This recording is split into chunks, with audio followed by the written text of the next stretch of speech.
तत्र प्रायः प्रार्थनादिकम् अभवत् किल? आं महोदय। अस्तु, सम्यक् सम्यक्, उत्तमम्। इदानीम् आवश्यकं मास्तु एतदपि किञ्चित् पठितवन्तः। अस्तु, सम्यक् सम्यक् सम्यक्, उत्तमम्। अनन्तरं सर्वे अभ्यासं कृतवन्तः किल गतसप्ताहे यत् वयं पठितवन्तः? आम्। तर्हि तत्र रेकार्डिङ्ग् अपि अहं प्रेषितवान् आसम्, प्रायः भवन्तः दृष्टवन्तः स्युः। सर्वे तत्र गृहे अभ्यासं कृतवन्तः किल? आम् आम्। सम्यक्, उत्तमम्। तत्र कोऽपि प्रश्नः? भगिनीं प्रायः पृष्टवन्तः स्युः, प्रश्नाः सन्ति चेत् अन्य कोऽपि प्रश्नः अस्ति वा भवताम्? हरि ओम्, श्रूयते वा? आं महोदय, श्रूयते, न दृश्यते। ओ, न दृश्यते वा? अस्तु, इदानीं प्रश्नः नास्ति कस्यापि भवतां? चर्चां कृतवन्तः महोदय पूर्वं। चर्चां कृतवन्तः, अस्तु, सम्यक्।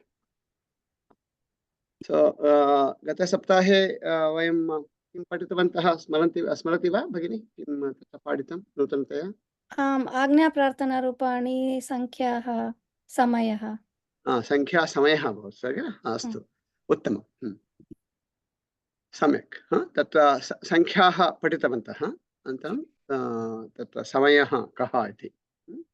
इदानीं राहुल् महोदय, इदानीं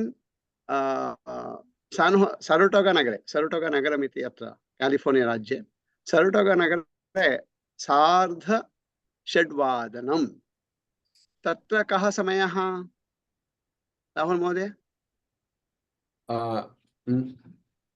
9:09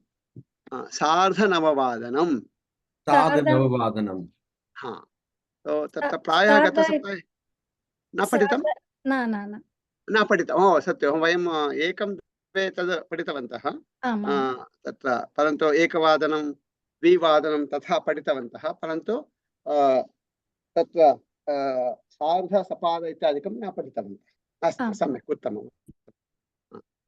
तर्हि इदानीं समयः 9:30 15 निमिषाः भवन्ति। तदनन्तरं समयः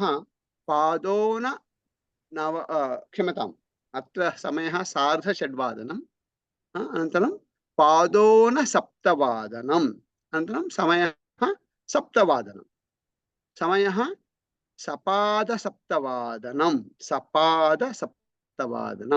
समयः 6:30, समयः 8:15, समयः 8:00।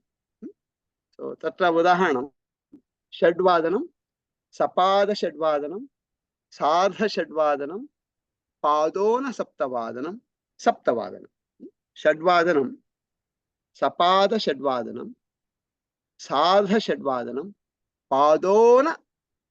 7:00, 7:00, तथैव 7:00, सपादसप्तवादनं, सार्धसप्तवादनं, 8:08, 8:00। पुनः 8:08, सपाद 8:00, सार्ध 8:00, 8:09, 9:00। वा? इदानीं किं कुर्मः? समयः 8:00 अथवा सपाद 8:00 तथा। उदाहरणं 5:00, सपाद 5:00, 6:00, सपाद 6:00, 7:00, सपाद 7:00 तथा वदामः, अस्तु वा? सार्धपादोन इदानीं मास्तु, अनन्तरं पठामः।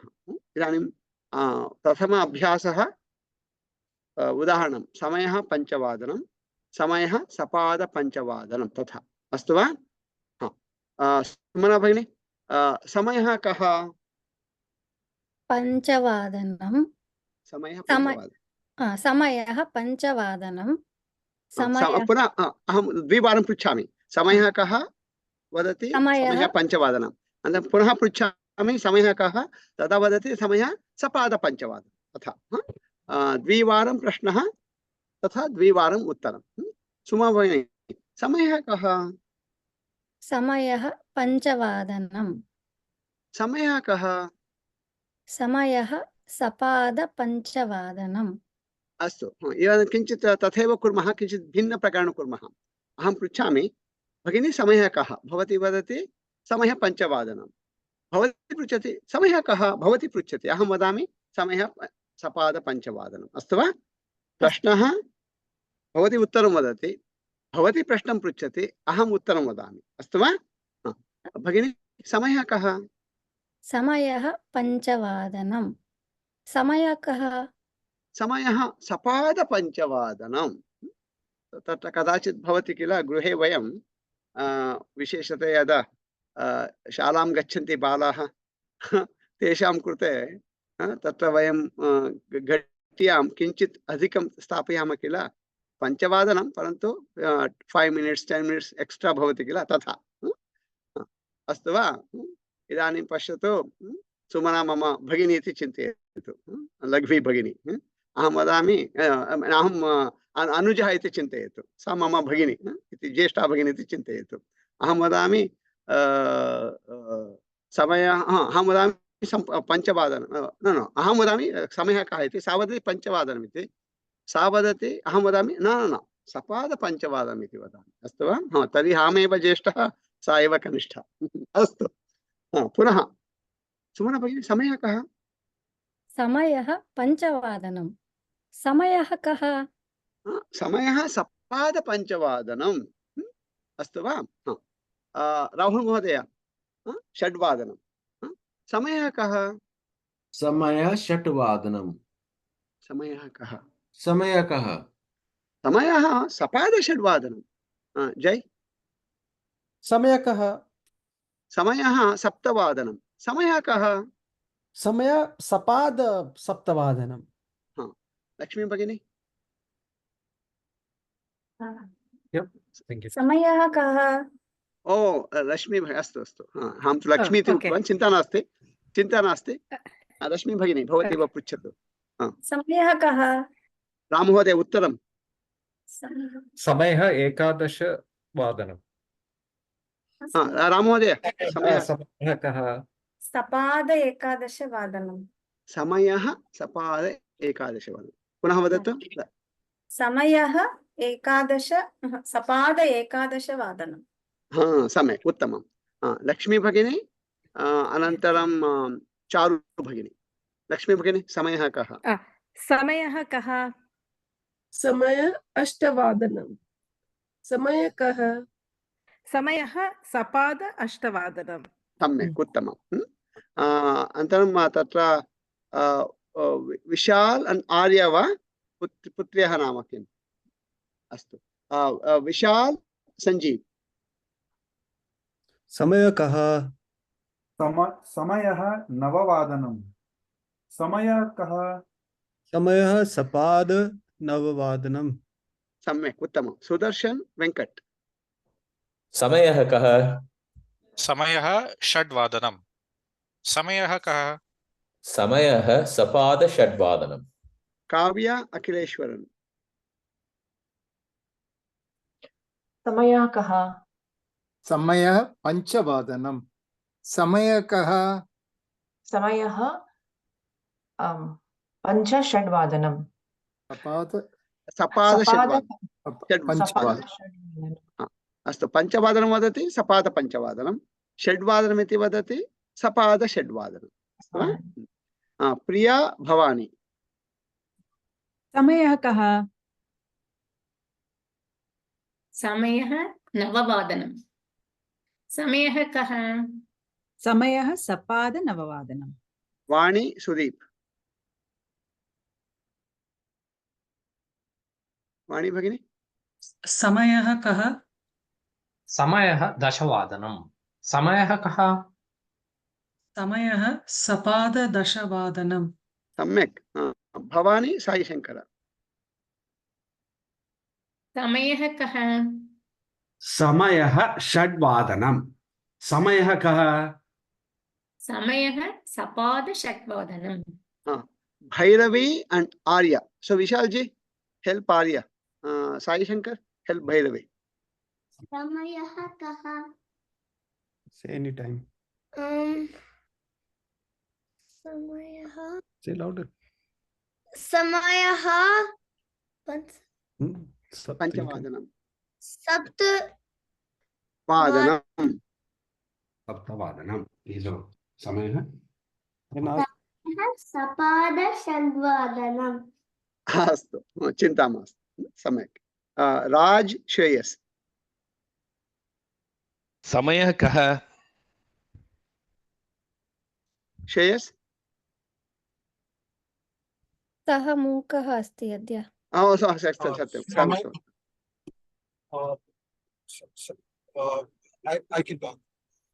अस्तु समयः can you repeat?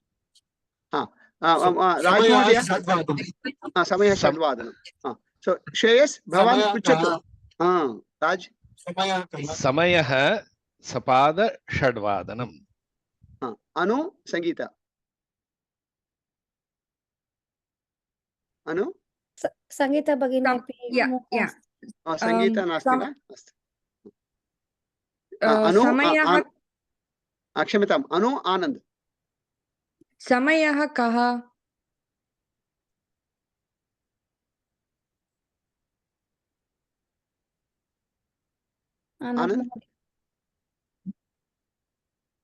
अस्तु अनु सुमना सुमना भगिनी समयः कः समयः 9 समयः कः समयः सपाद 9 सुमना दिनेश महोदय समयः कः सपाद षड्वादनं समयः कः समयः 6 भवान् सपाद चिन्ता अस्ति उत्तमं षड्वादनं सपाद षड्वादनं तथैव इदानीम् एकवादनं सपाद एकवादनं द्विवादनं सपाद द्विवादनं त्रिवादनं सपाद त्रिवादनं चतुर्वादनं सपाद त्रिवादनं तथैव सार्ध एकवादनं पादोन द्विवादनं एकवादनं सपाद एकवादनं सार्ध एकवादनं पादोन द्विवादनं तथा अस्तु वा तत्र सार्ध and पादोन इति तत्र भवतु उत्तरम् उदाहरणं सुमना भगिनी समयः कः इति अहं पृच्छामि उत्तरं सार्ध एकवादनं भवती पृच्छति समयः कः अहं वदामि पादोन द्विवादनम् अस्तु वा समयः कः समयः एकवादनं समयः कः सार्ध एकवादनं समयः सार्ध एकवादनं समयः कः समयः पादोन द्विवादनं पुनः एकवारं सुमना भगिनी इदानीं तु सार्ध द्विवादनं समयः कः समयः सार्ध द्विवादनं समयः कः समयः पादोन त्रिवादनं समयः पादोन त्रिवादनम् अस्तु वा सुमना प्रिया समयः कः समयः सार्ध त्रिवादनं समयः कः समयः पादोन चतुर्वादनं इदानीं यदा अहं वदामि जनद्वयम् इति उदाहरणं सुमना भगिनी प्रिया भगिनी इति उक्तवान् प्रिया भगिनी तस्याः मनसि यदागच्छति तद् वदति परन्तु सार्ध इति उक्त्वा त्रिवादनं चतुर्वादनं पञ्चवादनं षड्वादनं सप्तवादनं किमपि भवतु वदति अनन्तरं प्रिया भगिनी पृच्छति यत् उत्तरं प्रिया भगिनी उक्तवती तदनुगुणमेव उदाहरणं सार्ध त्रिवादनम् इति वदति पादोन चतुर्वादनम् इति वक्तव्यं कंटिन्यूएशन रूपेण अस्तु वा केवलं प्रथमः जनः अस्ति तस्य कृते एव स्वातन्त्र्यं यत्किमपि वक्तुं द्वितीयजनः प्रथमजनः यत् वदति तदनुगुणं वक्तव्यं सः वदतु इति अस्तु वा उदाहरणं पुनः सुमना भगिनी विशाल समयः कः समयः सार्ध द्विवादनं समयः कः समयः पादोन त्रिवादनं सम्यक् पुनः एकवारं सुमना भगिनी राहुल समयः कः समय सार्ध चतुर्वादनं समयः कः समयः पादोन पञ्चवादनम्। सम्यक्, उत्तमम्। लक्ष्मी भगिनी, जय। समयः कः? समयः 8:30 समयः कः? समयः पादोन नववादनम्। सम्यक्। चारु, राम। समयः कः? समयः 11:30 समयः कः? समयः पादोन 12:20 12:20 रश्मि, संजीव। समयः कः? समयः 14:14 मिलिटरी टाइम नास्ति, चतुर्वादनं। वयं किं वदामः? मिलिटरी टाइम न वदामः, सामान्य समयं वदामः। समयः 14:15 समयः संजीव। You respond.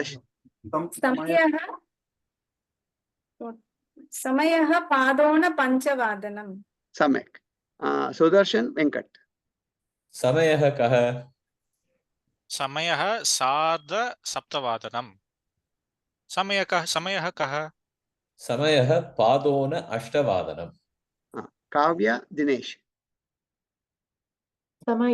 समयः कः? पादोन 9 महोदय, 9:30 दिनेश। समयः कः? काव्य। समयः पादोन 10 अस्तु। अखिलेश्वर, भवानी। समयः कः? समयः 9:30 9:30 सारी 9:30 9:30 नाम किञ्चित् भिन्नं भवति। 9:30 इत्युक्ते अर्धमस्ति, नववादनं, नव अस्ति, अपि अस्ति। 9:30 सारी समयः 9:30 समयः कः? समयः पादोन 10 सम्यक्। राज, वाणी। समयः कः? समयः 12:12 समयः कः? समयः पादोन 1 अस्तु। सुदीप, भैरवी, साई शंकर। समयः कः? समयः 6:30 समयः कः? समयः पादोन 8 विशाल, श्रेयस। समयः कः? श्रेयस वक्तुं शक्नोति वा? शक्यते।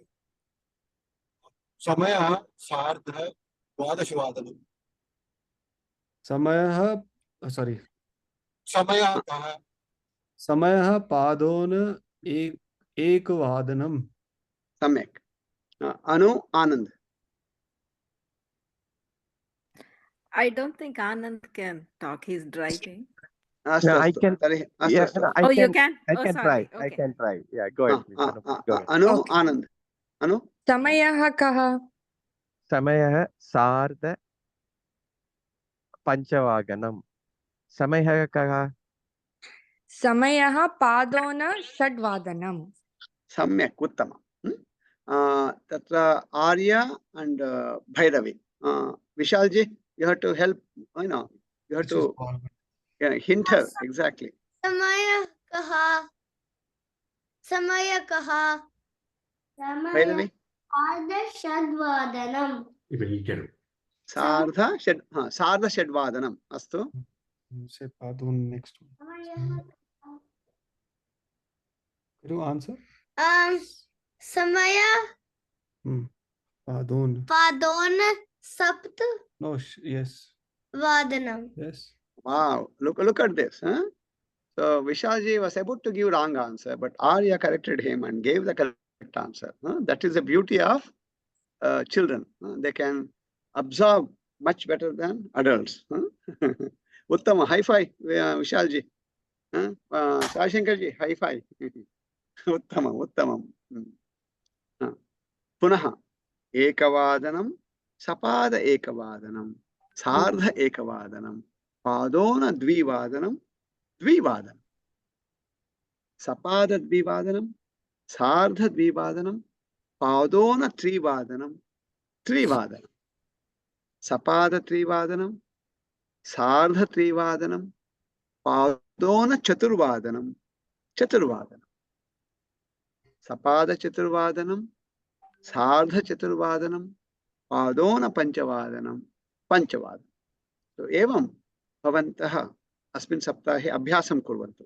एवमेव समयः कः? समयः एकवादनं. समयः कः? समयः सपाद एकवादनं. समयः कः? समयः सार्ध एकवादनं.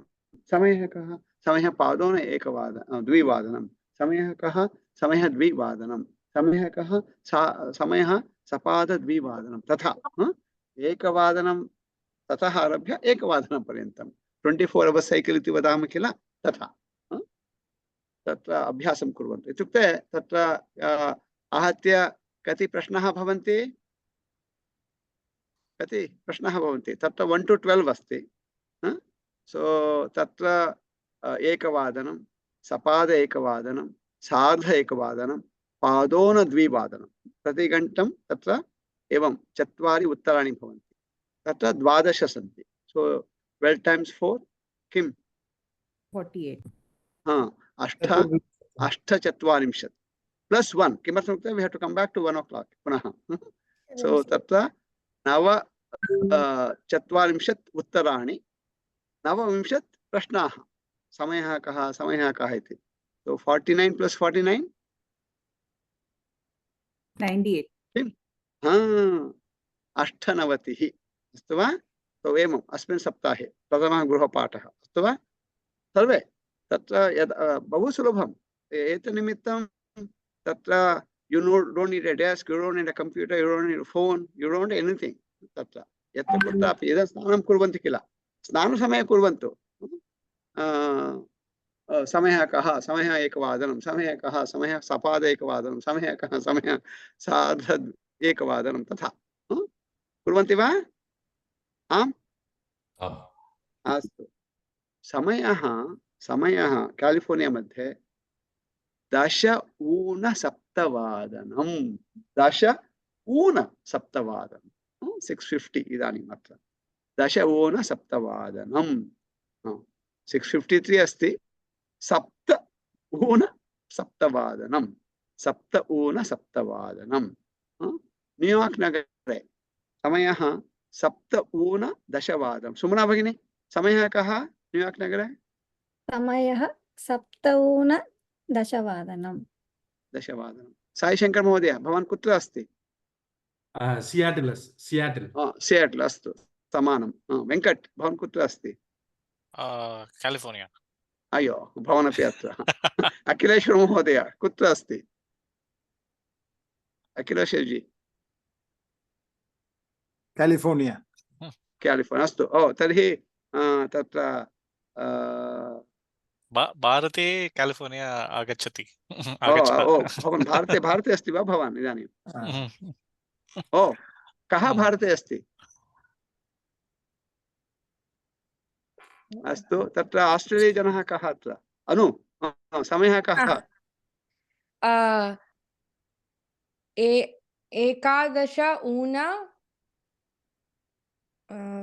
11:54. So 11:11 न षड्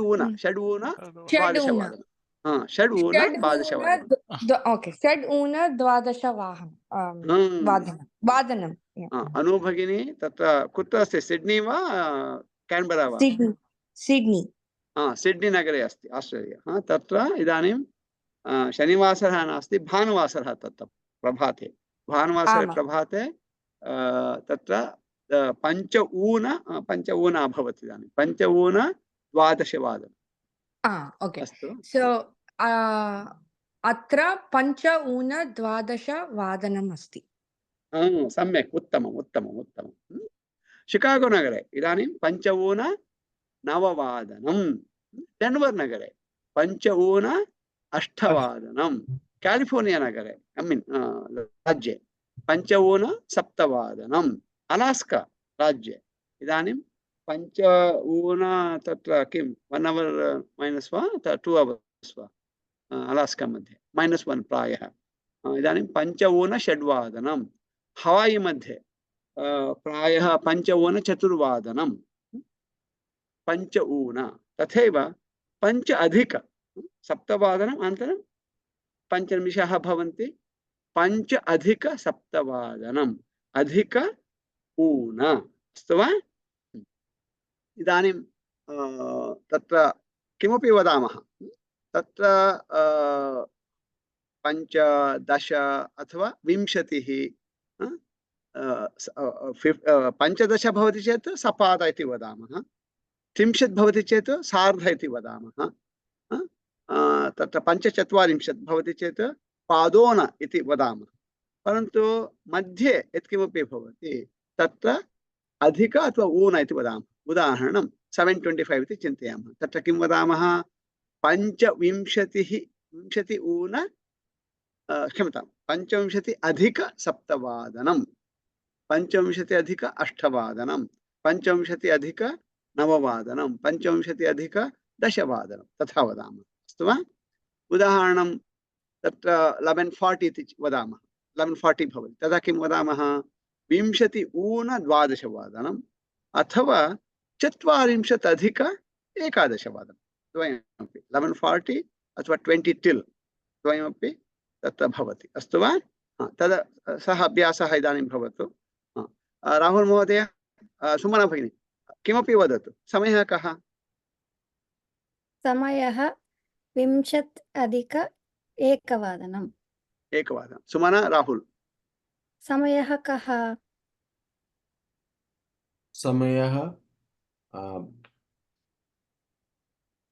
समयः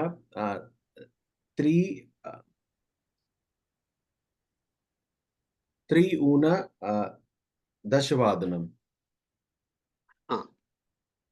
सम्यक् जय लक्ष्मी समयः कः समयः 7:10 वादनं 7:10 अस्तु किमपि वदामः तत् अस्तु वा विशाल राम मनसि यदागच्छति तद् वदामः विशाल समयः कः 10:12 समयः 10:12 समयः लक्ष्मी संजीव समयः कः समयः 6:10 समयः कः समयः 5:12 सम्यक् उत्तमं सो कृपया अभ्यासं कुर्वन्तु अस्तु वा राहुलः पुरुषः जय महोदयः पुरुषः दिनेशः पुरुषः विशालः पुरुषः रामः पुरुषः पुरुषः पुरुषः पुरुषः पुरुषः पुरुषः पुरुषाः पुरुषः पुरुषाः दीपः दीपः दीपः दीपः दीपः दीपः दीपः दीपाः वृक्षः तत्र दृश्यते वा दृश्यः वृक्षः वृक्षः वृक्षः वृक्षः वृक्षः वृक्षाः वृक्षाः आसन्दः आसन्दः आसन्दः आसन्दः आसन्दः आसन्दः आसन्दः आसन्दाः आसन्दाः कोदण्डरामः बलरामः परशुरामः रामाः रामाः दीपः दीपाः चषकः चषकाः वृक्षः वृक्षाः आसन्दः आसन्दाः चमसः चमसाः चमसाः सैनिकः सैनिकाः शिक्षकः शिक्षकाः शिक्षकाः सचिवः सचिवाः चालकः चालकाः विमानचालकः विमानचालकाः विमानचालकः विमानचालकाः वाहनचालकः गायकः अध्यापकः नर्तकः नर्तकाः पुरुषः पुरुषाः लक्ष्मी भगिनी महिला चारु भगिनी महिला रश्मि भगिनी महिला वाणी भगिनी महिला सुमना भगिनी महिला महिला महिला महिला महिला महिलाः महिला महिला वार्तापत्रिकाः London times New York times LA times वार्तापत्रिकाः पांचालिकाः आर्या अस्ति पांचालिका अस्ति एका पांचालिका नास्ति अनेकाः पांचालिकाः सन्ति टॉयस् पांचालिकाः भैरवी अस्ति तस्याः अपि अनेकाः पांचालिकाः एका पांचालिका नास्ति पांचालिका पांचालिका पांचालिका पांचालिका पांचालिकाः उत्पेठिका उत्पेठिका उत्पेठिका उत्पेठिका उत्पेठिका उत्पेठिका उत्पीठिका उत्पीठिकाः जवनिका जवनिका जवनिका जवनिका जवनिका जवनिका कुत्र अस्ति जवनिका अत्र अस्ति जवनिका जवनिका जवनिका जवनिका जवनिका जवनिका जवनिका जवनिकाः जवनिकाः जवनिकाः जवनिकाः जवनिकाः जवनिका जवनिकाः जवनिकाः जवनिकाः उत्पेठिका वार्तापत्रिका मासपत्रिका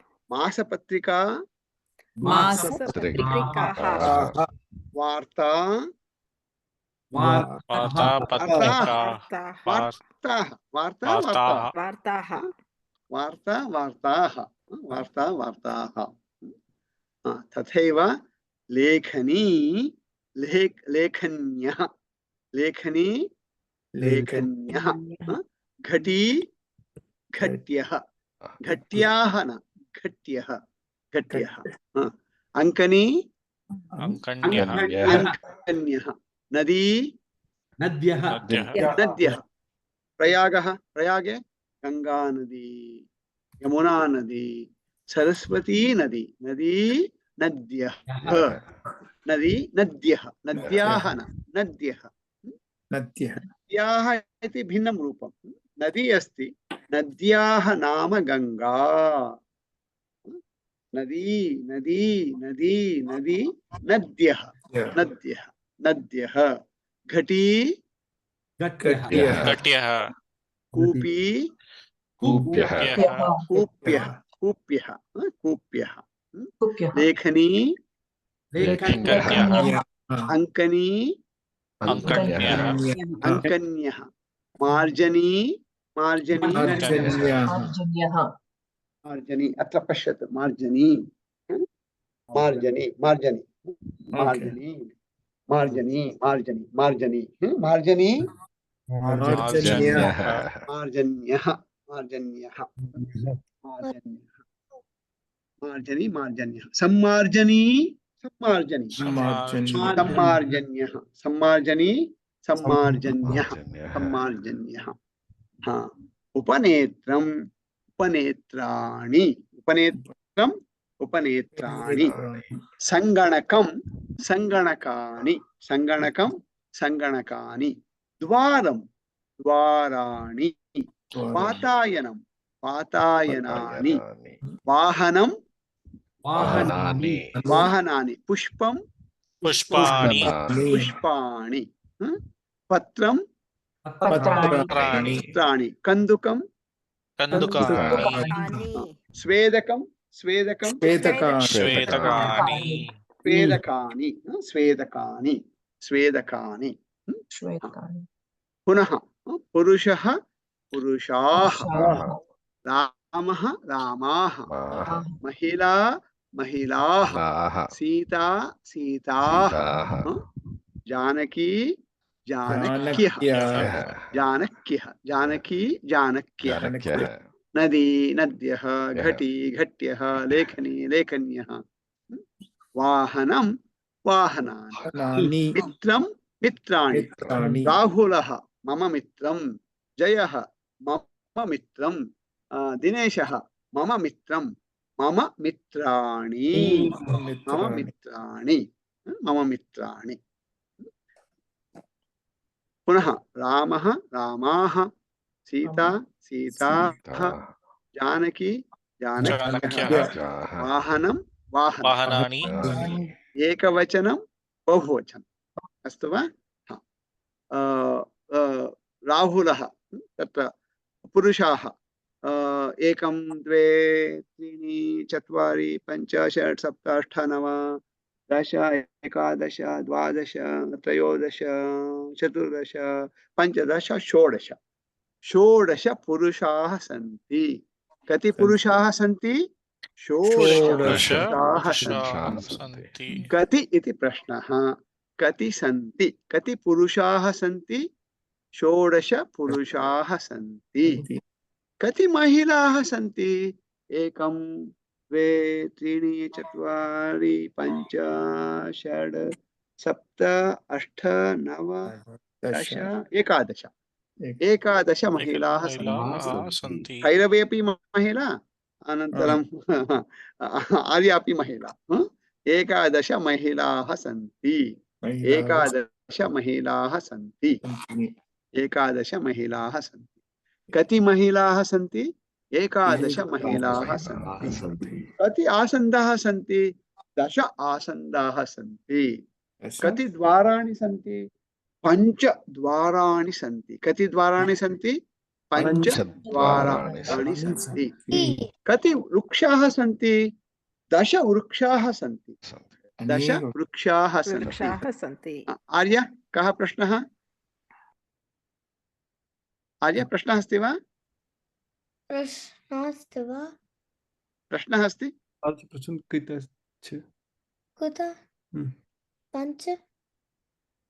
प्रश्नः अस्ति वा आर्य कति महिलाः सन्ति कति महिलाः सन्ति एकादश महिलाः सन्ति अस्तु उत्तमं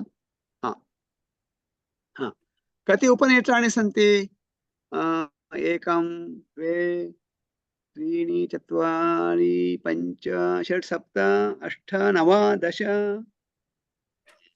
एकादश द्वादश त्रयोदश पञ्चदश पञ्चदश उपनेत्राणि सन्ति कति उपनेत्राणि सन्ति 15 उपनेत्राणि सन्ति पञ्चतः तत्र भेदः नास्ति कति पुरुषाः सन्ति 5 पुरुषाः सन्ति कति महिलाः सन्ति 5 महिलाः सन्ति कति लेखन्यः सन्ति 5 लेखन्यः सन्ति कति वाहनानि सन्ति 5 वाहनानि सन्ति 5 5 षट् सप्त अस्मिन् सप्ताहे तत्र एकवचनं बहुवचनम् अभ्यासः अनन्तरं कति इति प्रश्नः अभ्यासः केवलं 1 2 3 4 मास्तु अनन्तरं पठामः इदानीं केवलं 5 6 7 8 9 10 एकादश द्वादश त्रयोदश चतुर्दश पञ्चदश नवदश क्षम्यतां 15 16 17 18 19 पर्यन्तम् ओन्ली 5 to 19 तावदेव अस्तु वा अभ्यासः अस्तु वा किमपि उदाहरणं कति वृक्षाः सन्ति 19 वृक्षाः सन्ति कति आसन्दाः सन्ति 10 आसन्दाः सन्ति कति उपनेत्राणि सन्ति 5 उपनेत्राणि सन्ति कति सङ्गणकानि सन्ति 10 सङ्गणकानि सन्ति एकः प्रश्नः किमपि उत्तरम् अस्तु वा अभ्यासः प्रथमं तु समयः समयस्य अभ्यासः द्वितीयः गृहपाठः एकवचनं बहुवचनं तस्य अभ्यासः तृतीय अभ्यासः कति इति प्रश्नः तत्र कोऽपि प्रश्नः कति इति एव भवतु परन्तु केवलं बहुवचने भवति कति सन्ति कति अस्ति न कति सन्ति इति यथा आङ्ग्लभाषया वयं किं पृच्छामः हाउ मेनी आर् देर् किल कदापि वयं हाउ मेनी इस् देर् इति न पृच्छामः सर्वदा हाउ मेनी आर् देर् इति बहुवचने पृच्छामः आङ्ग्लभाषया तथा संस्कृतेनापि बहुवचने प्रश्नः कति पुरुषाः सन्ति कति महिलाः सन्ति कति नद्यः सन्ति कति वाहनानि सन्ति अस्तु वा उत्तरं 5 6 7 ततः 18 19 अस्तु वा अग्रिमसप्ताहे वयं यदा संख्या 1 इति भवति 2 इति भवति 3 इति भवति 4 इति भवति उत्तरं किम् अग्रिमसप्ताहे पठामः अस्तु वा अत्र अहं विरमामि प्रश्नः सन्ति चेत् सुमना भगिनी तत्र अग्रे नयति अहं सुमना भगिन्याः कृते होस्टिङ्ग् तत्र पोस्ट् कारयित्वा गच्छामि अस्तु वा किञ्चित् वदतु भगिनी किमपि भवति आं महोदय अस्तु अस्तु एकक्षणं उक्तवान् वा सुमना भगिनी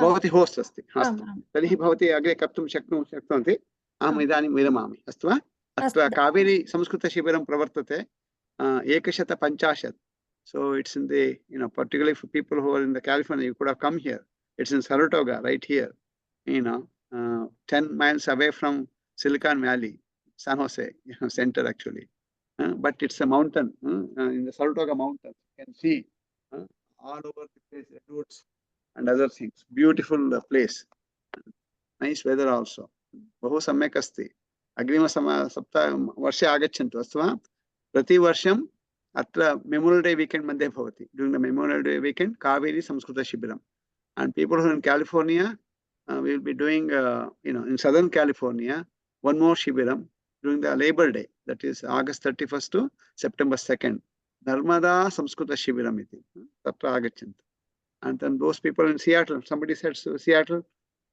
July 19 20 21st Vitasta Samskrita Shibiram in Olympia Washington about just 30 miles from Seattle तत्र एवर्ग्रीन् स्टेट् कालेज् इति अस्ति तत्र गच्छन्तु अस्तु वा एवं बहूनि शिबिराणि भवन्ति अत्र आगच्छन्ति चेत् बहु सम्यक् भवति उत्तमं वातावरणं संस्कृतवातावरणं भवति अस्तु अत्र 150 150 प्लस् जनाः सन्ति as young as like a 2-year-old and as old as 75 plus and then anything in between college students also there here high school students college students सर्वे सन्ति बहु सम्यक् भवति अस्तु वा and सुमना भगिनी सामान्यतया तत्र जाह्नवी संस्कृतशिबिरं गच्छति न्यू जर्सी लेबर् डे तत्र तु इतोपि अधिकाः भवन्ति 200 प्लस् तत्र जनाः भवन्ति अस्तु अहं विरमामि शुभं भवतु सुमना भगिनी अग्रे नयतु धन्यवादः नमस्ते थैंक यू अस्तु अत्र प्रश्नः अस्ति वा सुदर्शन महोदय अग्रिमसप्ताहे वा अग्रिमसप्ताहे वा अग्रिम अस्तु तर्हि सपाद सार्ध पादोन अवगच्छन्ति खलु घटी अस्ति 12 वादनं सपाद इट माइट बी उल्टा फॉर यू पीपल परंतु किं वदामि एवं वा सपाद सार्ध पादोन एवम् अस्ति चेत् सपाद सार्ध पादोन एकवादनं सार्ध क्षम्यतां 12 वादनं सपाद 12 वादनं सार्ध 12 वादनं पादोन एकवादनम् एकवादनम् अस्तु वा अवगच्छन्ति खलु प्रश्नः अस्ति वा तत्र राम महोदय प्रश्नः सपाद द्वादशवादनं can I also say panchadasha adhika dvadashawadanam? Both are equivalent, but I can use both. Right? Okay. Sapada is easier. All right. Okay. अस्तु अनन्तरं साई महोदय for 7:35 time. Can I say panchadika sardha saptavadanam? वक्तुं शक्नुवन्ति परन्तु round about इति सार्ध इति उक्त्वा U R saying adding that वक्तुं शक्नुमः टेक्निकलि परन्तु 35 इति अपि वक्तुं शक्नुमः यथा आङ्ग्लभाषया वदामः खलु 35 आफ्टर् 5 or 6 35 इति you will not say 5 over 7:30 इति न वदामः खलु तथा वेङ्कट महोदय प्रश्नः अनन्तरं काव्या भगिनी आम् 7:2 द्वि अधिक सप्तवादनम् और द्वे अधिक सप्तवादनम् द्वे अधिक and 7:3 त्रीणि अधिक सप्तवादनम् काव्या भगिनी So can you please teach me again for the 7:35 or 7:40 or like 8:10 p.m.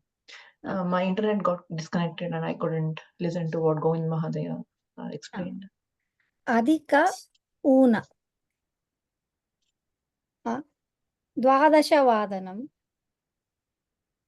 द्वादशवादनं पञ्चदश imagine this is द्वादश पञ्चदश द्वादश so there are needles अस्तु वा पञ्च अधिक द्वादशवादनं पञ्च अधिक if you come back this way पञ्च न्यून पंच ऊन एकवादन because it would have come back खलु पंच ऊन अधिक ऊन दश अधिक दश ऊन पंचादश अधिक पंचादश ऊन विंशति अधिक विंशति ऊन सप्त अधिक सप्त ऊन अधिक ऊन अवगच्छति वा इदानीम् अधिक ऊन सप्त अधिक सप्तवादनं 707 सप्त अधिक सप्तवादनं 6:53 सप्त ऊन सप्तवादनम् अस्तु वा वाणी भगिनी किं चिन्तयति I think it's a similar question, Bhagini. When you say 10 minutes, so if it is 10 minutes to 2, you say dasha una Dvivadanam. 10 minutes to 2. Dasha una. But if it is if it is 1:45, you say padona dvivadanam, right? But could you say the 15 minutes, the number for 15, like Panchadasha Dvivadanam, is that correct? Panchadasha Una Dvivadanam. Panchadasha Una, both are correct. Okay. Una, that is what, if you understood the basic, Una Adhika. Adhika. Okay, so one is, I don't want to use the English word, but because you recommend. Can I ask one more question, or if some? So in the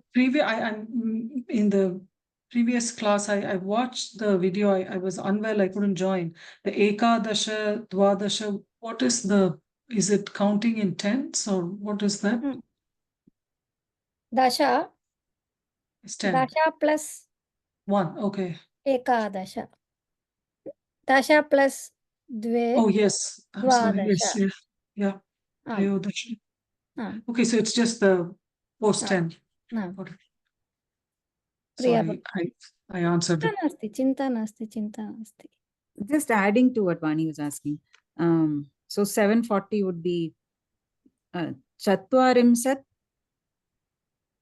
Adhika. Adhika. Okay. Adhika. Or I could say Sampurnam vadatu. Sampurnam. Chatvarimshat adhika Saptavadanam. Or if you want to use the una. Vimshat. Vimshat una. Una Saptavadanam. Oh, Ashtavadanam. Una is the following. Got it. Yeah. Could you say that again, Bhagini? Sumana Bhagini? Na Priya Bhagini vadatu idani. So, yes. 740 will be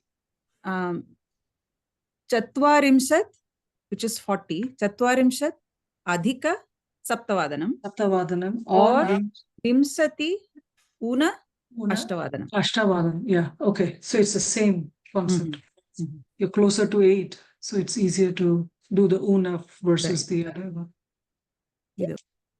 Whoever is telling the time, their wish, how they want to tell you the time.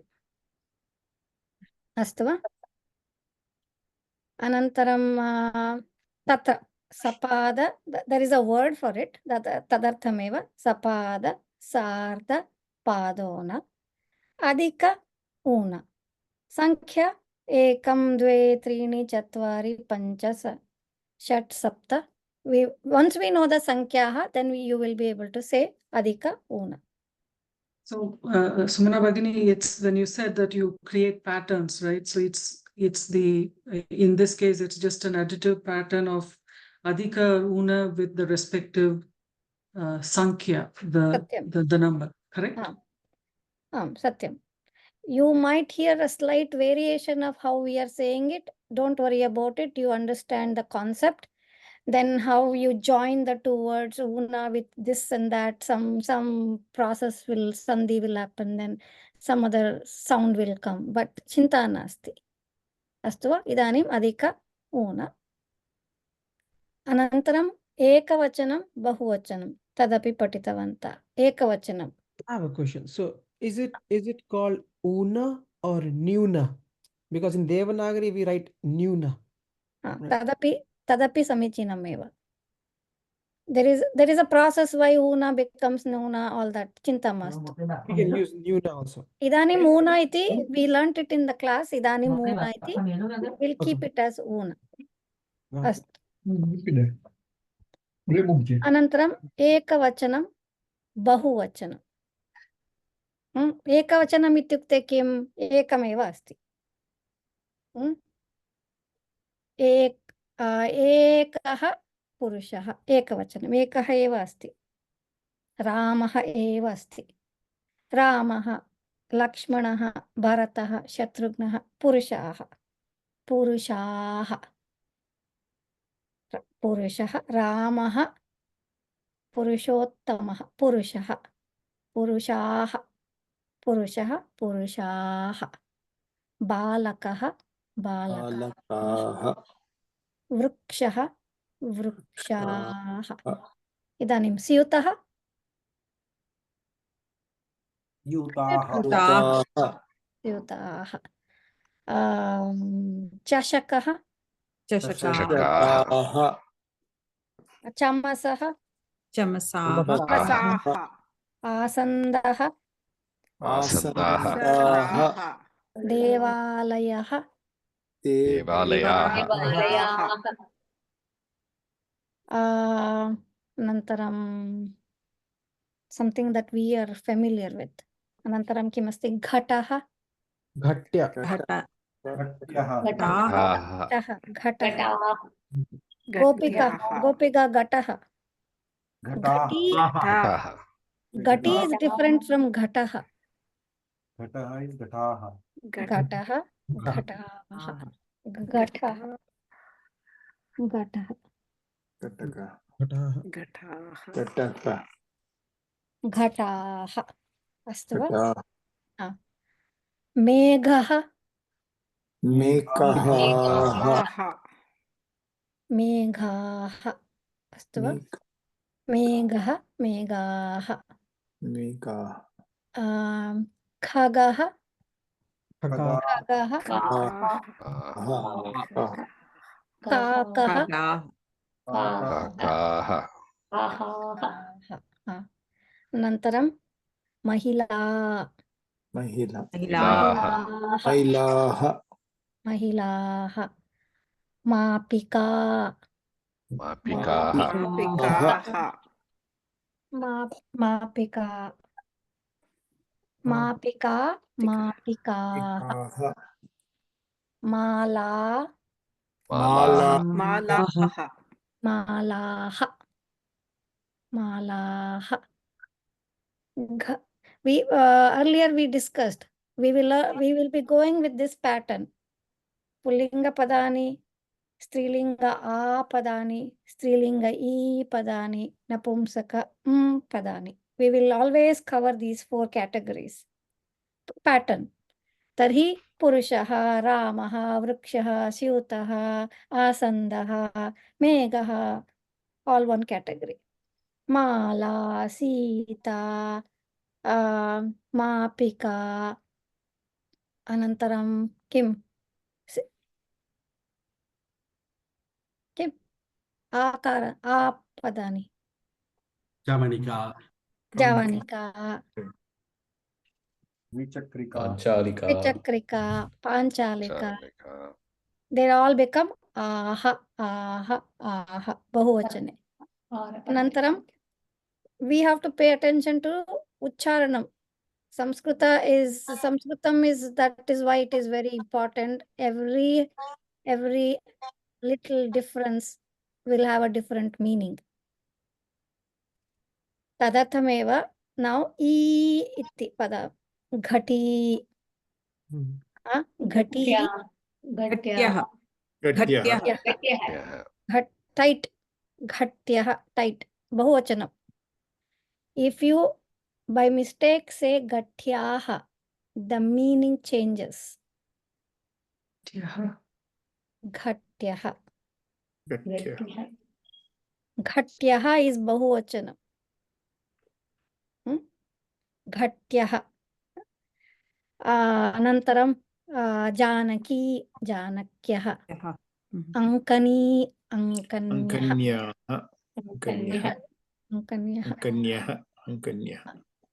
Rasva. If you say Ankanyaha, the meaning changes. Okay. Ankanyah. Ankani. Ghati. Parvati. Kupi. Anantaram Kimasti. Nadi. Nadyah. Kartari. Darvi. Darvyah. Droni. Dronyah. So we will also learn the other words where it is what I said not to say now. We will learn that also. So don't get confused. So make sure that you understood this. Ekavachanam asti kopi. Bahuvachanam kupyah. We will also learn kupyah. So don't get confused. Kopi ekavachanam, kupyah bahuvachanam. Anantaram darvi ekavachanam, darvyah bahuvachanam. Droni ekavachanam, dronyah. Nadi ekavachanam, bahuvachanam, nadyah. Astu va?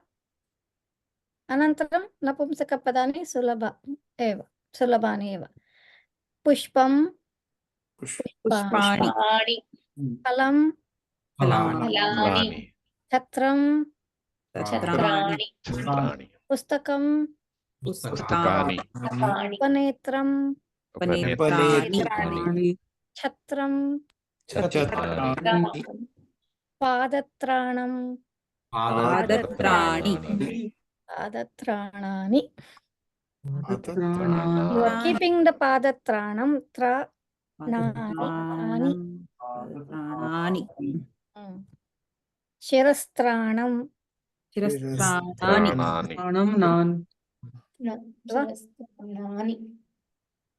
अस्तु वा? साई शंकर महोदय चिन्तामग्नः. I didn't get the padatranam. Ah. Padatrani na. न इदानीं चिन्तयतु. फलं. Palani. फलं you take out. Phala will be there. Ani you add. Phalani. Ani. Padatranam take out. Nishkashayatu. Padatrana. Ani. Remove. Nishkashayatu. Nishkashayatu. Ani. Ani. Ani. Ani yojayatu. Shirastranam. Nishkashayatu. Shirastrana will remain. Add ani. Shirastrani. Shirastrani. Shirastrani. Shirastraraniya. Shirastranani. Shirastranani. Shirastranam. Remove ma. You will. It will remain Shirastrana. Add ani to that. So there is already one na. There is already one na. Add another na. Shirastranani. Astu va? Ekavachanam bahuvachanam. Pattern. Mahodayah. Mahodayah. Mahodaya. Mahodayah. They both sound similar color. How do you know now whether we are talking about Purushaha Mahodayaha or Purushaha Mahila Mahodayaha? By context. If I say Chhatraha, बहुवचनं किं भवति? इदानीं वेङ्कट छात्रः अस्ति. वेङ्कटः छात्रः. वेङ्कटः, सुदर्शनः, सुदीपः, राजः. Not Raja. I can't say Maharaja. I have to say. No chet. Rajamohodayah, Sai Shankarah, Akileshwarah, Sanjeevah. Cha. Militva. Chhatraha. Idanim Charu Bagini Chhatra. Charu Bagini, Vani Bagini, Rashmi Bagini, Kavya Bagini, Bhavani Bagini, Bhairavi, Lakshmi Bagini. Chhatraha. Chhatraha. So if I say Chhatraha Santi.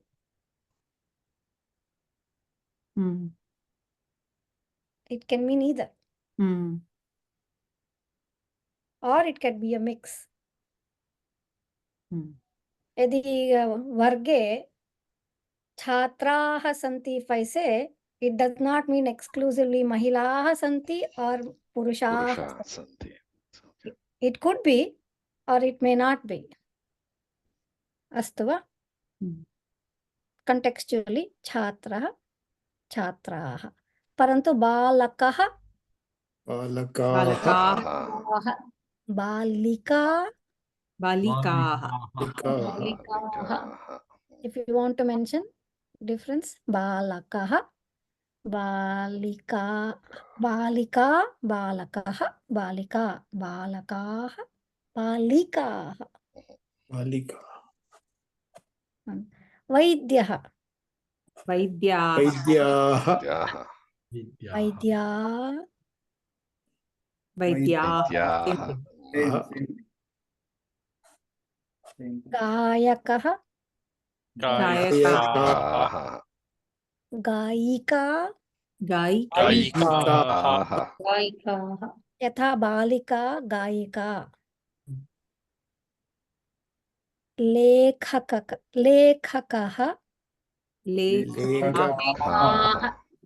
लेखिका लेखिकाः अध्यापकः अध्यापकाः अध्यापिका शिक्षकः शिक्षकाः शिक्षिका शिक्षिकाः इदानीम् अवगच्छन्ति खलु? There are certain slight variations you have to identify. उच्चारणे अपि पठने लेखने अपि अस्तु वा?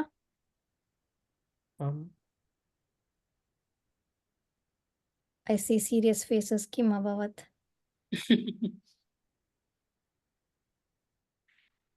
We are only in the first 10-15 pages, boho. Okay, so far. Difficulty level. Evam asti va, evam asti va, evam asti va.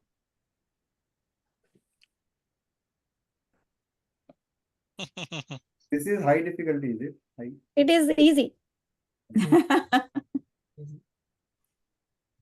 Kimartham Bhairavi?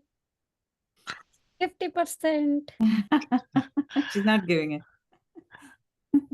Abhyasam. Bhairavi, what can we do to make you this? Tell me. She's tired? Tired. Astu. Chinta mas. So sorry. Kshamyatam. I didn't see others. Evam asti va, evam asti va, evam asti va. Akhileshwaran Mahodaya to evam darshitavan. Astu. Ani Bagini is thinking. Astu. Kavya Bagini Sudeep Mahodaya, they're all astu. Yadi na avagachanti prashnaha santi tarhi purvam agachantu. 5 minutes, 10 minutes purvam, vargat purvam agachantu. Samayaha, how do you say? Dasha una षट्वादनम् saptavadanam. For some it is sapta, for some it is kimasti. For some it is nava. Astu va? Dasha una agachantu. Vargam agachantu. Charcham kurmaha. So any doubts will clarify.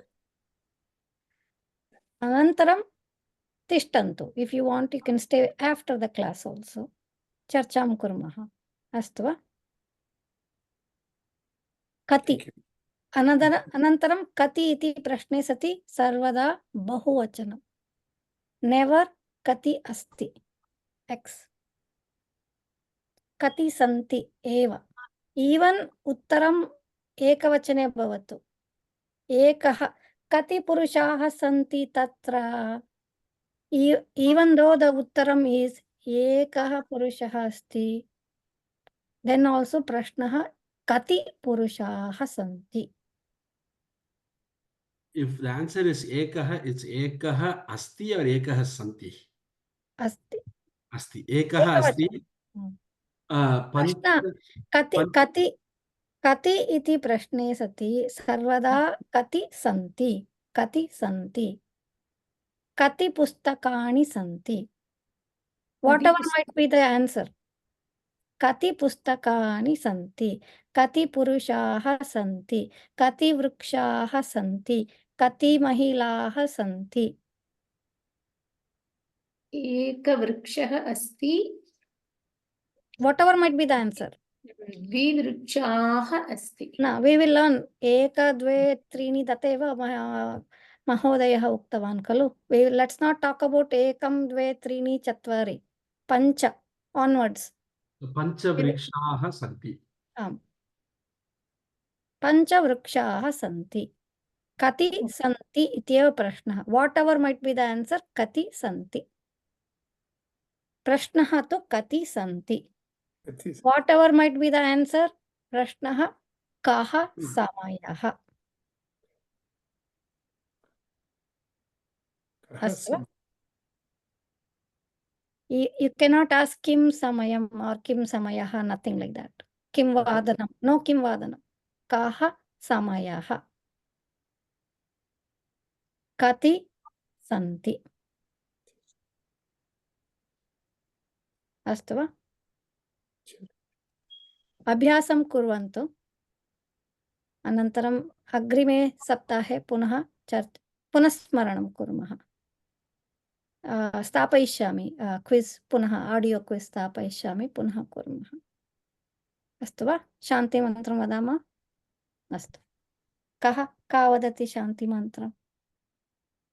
Bhairavi वदति वा? शान्तिमन्त्रं वदति वा? सर्वे भवन्तु सुखिनः, सर्वे सन्तु निरामयाः, सर्वे भद्राणि पश्यन्तु,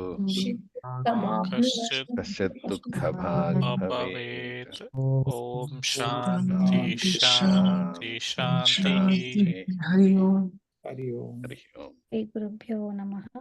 हरि ओम. धन्यवादः.